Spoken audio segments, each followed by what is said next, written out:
Chers téléspectateurs du micro du Pasteur Bobo, on vous dit bonjour, bonsoir. Ça dépend de l'heure à laquelle vous nous regardez. Nous sommes avec Paulin Lomena, CG de la Pareco. Bonjour, monsieur Paulin Lomena. Bonjour, Pasteur Bobo. Comment se porte la Pareco? Bien. La Pareco se porte bien. Bien, c'est-à-dire? Quand on dit que quelqu'un se porte bien, ça veut dire que la personne n'a pas à se plaindre. Je crois que c'est tout ce que je peux dire à ce stade. On vous voit à Bruxelles, les cadres, la direction de la Pareco, ici à Bruxelles. On était là. Quel a été l'objet de votre réunion aujourd'hui? Et est-ce qu'il y a eu des décisions? Oui, permettez, Pasteur Bobo, que je n'entre pas dans les détails de cette rencontre, mais le peu que je puisse me permettre de vous souffler, c'est que la Pareco a organisé une rencontre à tous les échelons, à tous les niveaux, cadres et membres ordinaires, parce que nous sommes dans une phase de réflexion. Vous savez, nous avons connu depuis un peu plus d'une année, depuis la disparition de son président national, Feu Honoré Ngbanda, d'heureuse mémoire. Voilà, donc nous sommes passés par une série d'épreuves. Nous avons, heureusement, réussi à nous doter d'un nouveau président. Nous nous sommes donné ce président-là par les élections. Et donc aujourd'hui, la direction de la Pareco est assurée. Cependant, nous avons, comme je l'ai dit, connu des épreuves dont certaines ne sont pas de notre émanation. Il y a notamment quelques-uns parmi nous, voilà, qui sont partis, et ils sont partis de la manière qu'ils voulaient. Sauf que ça ne s'est pas arrêté là. Il y en a qui ont voulu amener la Pareco devant certaines instances et tout cela. Et bien voilà, il a fallu malheureusement passer par là. Donc il y a eu notamment une série de procès, tout ça, parce que c'était surtout ça, le grand souci. Vous savez, pendant ce genre de période, en période de trouble de cette manière-là, il est préférable de ne pas trop communiquer, parce que la justice vous impose des fois de garder le silence. Parce que, comme on le dit, hein, trop parler peut tuer. En parlant, en communiquant, on ne sait pas ce qu'on peut donner et qui peut être exploité contre vous. Donc, nous nous sommes imposés une discipline. Jusque-là, vous gagnez les procès, mais à se poser un peu, vous perdez un procès, ça va vous déstabiliser? Il vous reste 2 procès, je crois. Il en restait 2. Vous gagnez les procès. Il en restait 2. Ces procès-là, en réalité, n'existent plus. Tout ce que nous attendons, ce sont les verdicts de ces procès. Les procès ont déjà eu lieu. Les 2 derniers se sont tenus le 14 et le 20. Et si vous êtes perdant dans un verdict, ça va vous déstabiliser ou ça va? Déstabiliser, ça dépend. Ça dépend de quoi? Ça dépend de ce que le verdict va dire. Si c'est une matière qui nous ébranle, oui, ça pourrait à nouveau nous replonger dans une période de trouble. Et il faudrait à nouveau chercher à stabiliser la situation. Mais quel que soit ce qui nous arrivera, nous trouverons un moyen pour rétablir l'équilibre. Parlons un peu Congo maintenant. Parlons Congo. Vous avez suivi Tshisekedi à l'ONU. C'est presque le discours de la Pareco, c'est presque le discours de la résistance. Il reconnaît l'occupation de Boulangana, il attaque énormément le Rwanda. Vous dites quoi? C'est du temps perdu pour le Congo. Parce que ce n'est pas aujourd'hui que Félix Tshisekedi aurait dû reconnaître toutes ces choses-là. Ça fait des années que nous en parlons. Ça aurait évité au Congo d'autres pillages de richesses, d'autres tueries. Et voilà, le Congo s'en porterait beaucoup mieux. Mais mieux vaut tard que jamais, parce que maintenant qu'il le reconnaît, c'est bien. Du point de vue de la forme, tant mieux. Hein. Même si nous avons été peut-être les premiers à voir la chose et à la dénoncer. À partir du moment où d'autres voient aussi comme nous, il s'agit maintenant de regarder dans la même direction pour trouver des solutions idoines pour régler ces problèmes. Et moi, ma crainte, c'est que Tshisekedi ne soit pas en mesure de le faire. Parce que nous avons vu comment il a posé ses premiers actes. Et en 4 ans d'exercice de pouvoir, il ne donne pas les gages qu'il va faire ce qu'il dit. Parce que c'est un monsieur qui nous a habitués à dire une chose et à faire son contraire. Donc le problème aujourd'hui, c'est celui-là. Tshisekedi, après son discours à l'Assemblée générale des Nations Unies, ne donne aucune garantie que maintenant, il va faire en sorte que le Rwanda, qui est maintenant bien identifié comme celui qui est derrière les M23 et tous ceux qui sèment le désordre à l'est, dans l'est de la République démocratique du Congo, soit bouté dehors. Parce qu'il n'en donnera pas les moyens. Vous voyez déjà, tenez, il y a par exemple cette incongruité dans la gestion de ce qui se passe dans notre partie Est. Les soldats qui viennent, qui disent, écoutez, les militaires qui sont là, parce que nous sommes en état de siège, semble-t-il.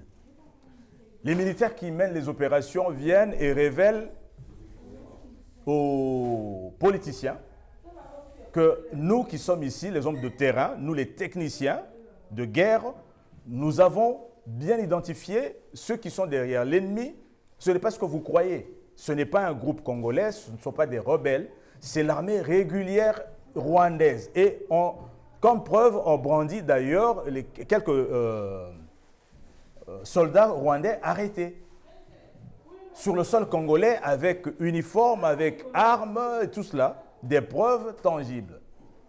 Que voit-on du côté de Félix et son gouvernement? Ils ont commencé d'abord par jeter le flou pour faire douter l'opinion congolaise et internationale. En disant, est-ce que vous avez des preuves que ces gens-là sont des Rwandais? Est-ce qu'un nationaliste, un patriote, pour son propre pays, pour l'intérêt de son peuple, peut tenir de tels propos? Même quand on est dans le doute, on ne vient pas le dire devant la presse internationale et faire douter cette presse-là et cette opinion-là. De qui vous attendez un soutien? Ça, c'est un agissement, ça, c'est une preuve que ce monsieur n'est pas là pour faire la volonté des Congolais. Et il a fallu que nos militaires, la hiérarchie militaire qui est à l'Est, reviennent en charge pour dire « Écoutez, nous avons des preuves ». C'est sur cette insistance-là que finalement, le gouvernement, Tshisekedi et ses ministres, ont battu en retraite pour reconnaître que oui, effectivement, le Rwanda était derrière. Mais depuis qu'il est établi que le Rwanda est derrière, que fait-il? On nous parle aujourd'hui d'ailleurs, sans vous couper, le sujet de l'ONU. Je reviens. Sans vous couper la parole d'ailleurs. Hein? Il brandit justement cette histoire-là de cette diplomatie, machin, et ainsi de suite. Mais quand on est vraiment un diplomate, on négocie les choses correctement. Et il y a des pratiques. Nous n'inventons pas la roue. La diplomatie, elle existe, elle a son protocole, elle a son mode de fonctionnement qui est universel. Quand vous identifiez un ennemi, quel qu'il soit, il y a une procédure, c'est indiqué. La première des choses, c'est quoi? L'étape le plus bas, c'est de rappeler son ambassadeur déjà en consultation. Et automatiquement, cela s'applique. L'autre n'attendra pas que vous chassiez son ambassadeur. À partir du moment où vous retirez le vôtre, eux ont l'obligation de rappeler le leur aussi. Et ça gèle les relations et le monde comprend qu'il y a effectivement un souci entre ces deux pays. Vous voyez ça arriver du côté de Félix Tshisekedi? Non. Il nous donne des signaux différents, contraires. Un peu de bonne foi, M. Paulé-Lomé, vous avez suivi Antonio Guterres qui dit que l'armée rwandaise ou le M23, est plus armée que la MONUSCO. C'est un peu compliqué aussi. Si au niveau de l'ONU, on tient de tels discours. Mais je ne comprends pas pourquoi vous demandez que moi je sois indulgent. Je ne peux pas être indulgent. Pourquoi je le serais? Donc le problème du Congo, c'est au-delà. C'est au-delà de Tshisekedi, il y a la complicité au niveau international. Oui, mais lui n'est pas venu avec la mission de régler ces problèmes-là tout en sachant qu'il y a un complot international derrière. Ne le savait-il pas? En 2019, quand il prenait le pouvoir, Félix Tshisekedi l'ignorait? Non, il l'ignorait pas, il savait. Parce que moi qui vous parle là, je sais que j'ai été en étroite collaboration avec l'UDPS. À l'époque, dans les charges qui étaient les miennes, je me souviens l'avoir rencontré dans un pays où j'ai été résident, dans le cadre de la Pareco. Je me rappelle. À l'époque où vous flirtez avec l'UDPS, à Pareco, l'UDPS, c'est pas une question de flirter. Nous avions. On vous a vu partout. On était en relation de collaboration. À Nice. Non. Ben là, vous faites l'amalgame. Nous n'avons pas été avec l'UDPS à Nice. Nous n'y avons jamais été. Et Chungo? Non, là, c'est encore une autre étape. Je pensais que vous parliez de Nice quand Tshisekedi, le fils, a commencé à collaborer avec... c'est Ibiza. Oui, ben c'est ça justement. Il fallait clarifier ce point-là. Parce qu'il y a eu deux Tshisekedi.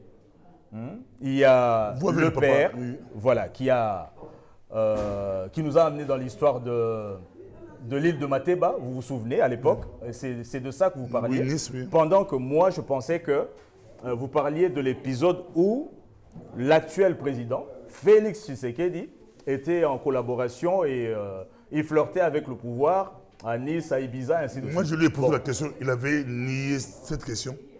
Makamboyo, Ezali Matata, Tozala Bino, Tokosolola, Makamboyo, Ezali Matata.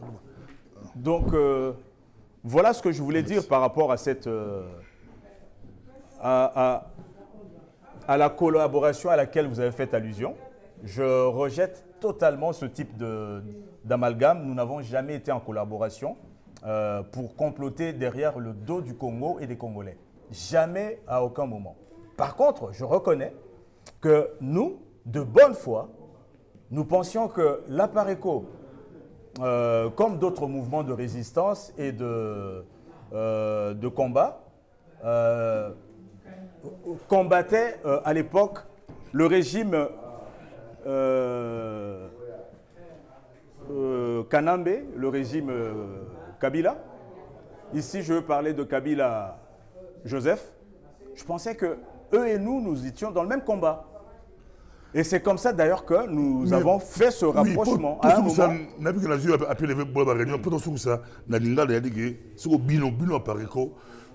Bino, Bodenosa, Boloba, Bokuma Balivre, Bosala Makambo, Botelemisa Batu, Bola, Moussa Batu. Même temps, papa Tshisekedi Azarobela, Bilonde Bola, Moussaka Diaspora, jour à Biki na malade, surtout à Bakuta, pour te télémer au Sarnate, Batu, à toi mérite, toi, Bozalango, bien que les autres cadres, monsieur, il y a par exemple, une des personnes habitées de Moussinzo, Aïba Bino, Masolo, il y a le pouvoir. Mais c'est le pouvoir. C'est le pouvoir. Congolais partout en Amérique, en Asie, en Congo. Oui. Ceux qui ont un jour de pouvoir. Bino, Bogosala, pire. Bino, Bogosala, l'île pour UDPS plein de points Moussous. N'a pas point Moussous, à celle pire que Mobutu. Bino, c'est beau pouvoir. À celle pire que les autres bateaux gagner. Bino, c'est beau pouvoir. Tout ça, mon thème, Bino peut Bogosala pire que UDPS. Non, mais. Je pense que dans Moutouna Nayo, au Congo, il faut éliminer l'éventualité Moussoussou. Bisotant au Télémi Boé, d'abord, comment ça n'a été que un des reproches dans la Pareco, c'était à travers son animateur principal, le feu président national Honoré Mbanda, d'heureuse mémoire, qui nous a quittés il y a un peu plus d'une année. Comment ça n'a été que diabolisation dans la Pareco, ça passait par sa personne et son expérience en tant qu'ancien dignitaire, il y a un régime, il y a Mobutu. Et cela nous a collé, et ça l'a tâche Toloba, mais biso parce que tout ce Yambaki, message, il y a libération Yamboka, on avait compris ce qui se passait derrière diabolisation Wana. C'était tout simplement pour étouffer le message à Honoré Ngbanda, sa vision, pour nous et nous, on l'avait suivi malgré ma critique. Voilà. Maintenant, nous avons tout fait pour remonter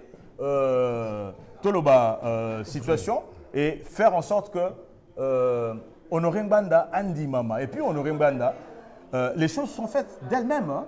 Tant que Fanditi, à force, il y a qu'à persévérer dans la vérité. Hein. Il y a qu'à pésabanlobaya solo et puis au peuple et moi comment il faut vérifier au fur et à mesure que ngongeza koleka baza ko monaye eza ko se vérifier au jour le jour tu ben au moins que non papa ou makamba lobareza ya solo. C'est comme ça que papa Honoré Ngbanda a kondi mama et discours naé et ndimami et puis discours on les a se vérifier. Lelo yokutu en son absence ezoko bimaloko la parole et la prophétie.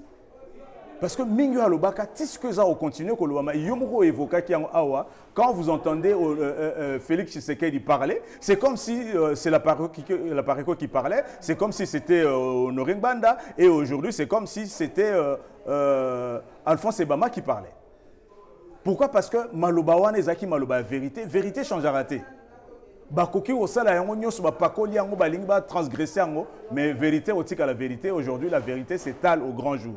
Donc avec ça, Biso Tozali na obligation, il y a ça seulement mieux. Biso Tokoyi ko sala te pire ndenge lobaki parce que c'était ça votre question. Nazongeli yango pour dire que non. Nous n'avons pas le droit. Démocrate va pouvoir, démocrate va point belé. On dirait que démocrate, Magambo Zamatata, Magambo. Merci beaucoup. Bandeko na biso ya UDPS, ils sont pas allés là-bas. Pouvoir zone bawana, ils allaient pouvoir au biso.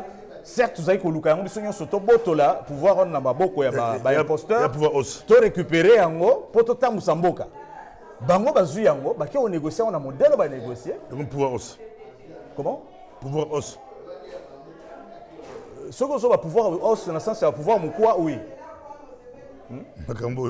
Merci beaucoup. Ce qui on a bazu ba keli bango ba yambi yango oui.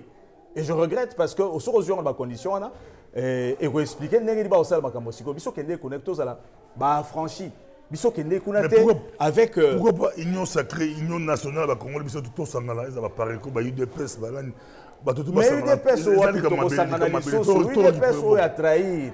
UDPS a trahir Moka, tu sangana na isu ndengeni. Hein? Muto a sa BBC au monier, a sa BBC.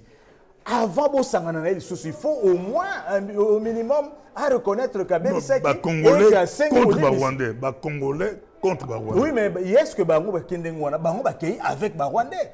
Ce n'est pas lui qui nous vantait que Azali, collaborateur naïa qui toque on est ami Makasi Yona Kagame et que Yena est donc un grand partenaire. Alors avec quelqu'un qui tient un tel discours, comment voulez-vous tout s'engager? Merci beaucoup. Ah, banana rosenga bolimbisi le peuple congolais. Bon, on ne peut pas continuer à commettre les mêmes erreurs. Aux ans au milieu na mutu éviter on a au trahir le lobby. Soyons prudents. Nous avons appris notre leçon. Merci beaucoup. C'est là qui pour le CG à Parico. Je vous en prie. Général à Parico. Merci.